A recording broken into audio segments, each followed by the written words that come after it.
রহিম সবাইকে বাংলাদেশ জাতীয়তাবাদী যুবদল এর ৪৭তম প্রতিষ্ঠা বার্ষিকী উপলক্ষে শুভেচ্ছা ও অভিনন্দন জানাচ্ছি এবং আজকের এই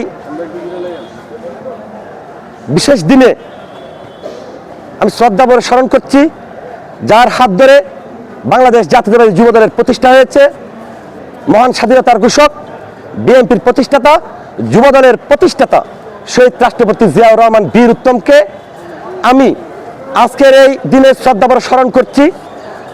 বিগত আন্দোলন সংগ্রামে, গণতান্ত্রিক আন্দোলন সংগ্রামে বাংলাদেশ জাতীয়তাবাদী যুবদলের যে সকল নেতাকর্মী খুন হয়েছেন, গুম হয়েছে এবং আহত হয়েছেন এবং মামলা হামলায় জর্জরিত হয়ে অনেক ত্যাগ নির্যাতনের শিকার হয়েছেন, আমি সেই সমস্ত নেতা কর্মীদেরকে শ্রদ্ধাভরে স্মরণ করছি এবং মরহুম শহীদদের রুহের মাগফিরাত কামনা করছি।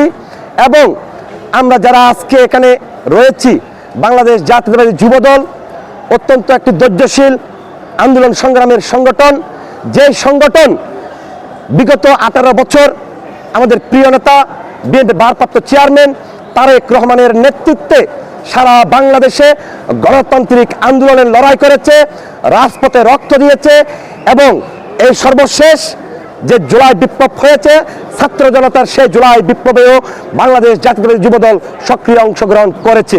আমি আশা রাখবো আগামী জাতীয় নির্বাচনে আমাদের প্রিয় নেতা বিএনপি ভারপ্রাপ্ত চেয়ারম্যান জনাব তারেক রহমানের নেতৃত্বে বাংলাদেশের মানুষ বাংলাদেশ জাতীয়তাবাদী দল বিএনপিকে ভোট দিয়ে রাষ্ট্র পরিচালনার সুযোগ দিয়ে এই বাংলাদেশকে আন্তর্জাতিক বিশ্বে একটি স্বনির্ভর বাংলাদেশ হিসেবে, মর্যাদাপূর্ণ বাংলাদেশ হিসেবে প্রতিষ্ঠা করবে এবং আমাদের বাংলাদেশ জাতীয়তাবাদী যুবদলের ভাইরা, বন্ধুরা, আপনারা আপনাদের স্ব স্ব এলাকায় এই আমাদের সমাজের পাশে, আমাদের দেশে এবং দেশ এবং দেশের মানুষের পাশে, দেশের কল্যাণে আমরা সর্বদা নিয়োজিত থাকবো।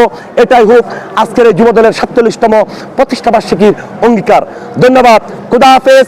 বাংলাদেশ জিন্দাবাদ। বাংলাদেশ জাতীয়তাবাদী যুবদল জিন্দাবাদ। শহীদ রাষ্ট্রপতি জিয়াউর রহমান অমর হোক। খালেদা জিয়া জিন্দাবাদ। তারেক রহমান জিন্দাবাদ। জিন্দাবাদ। জিন্দাবাদ।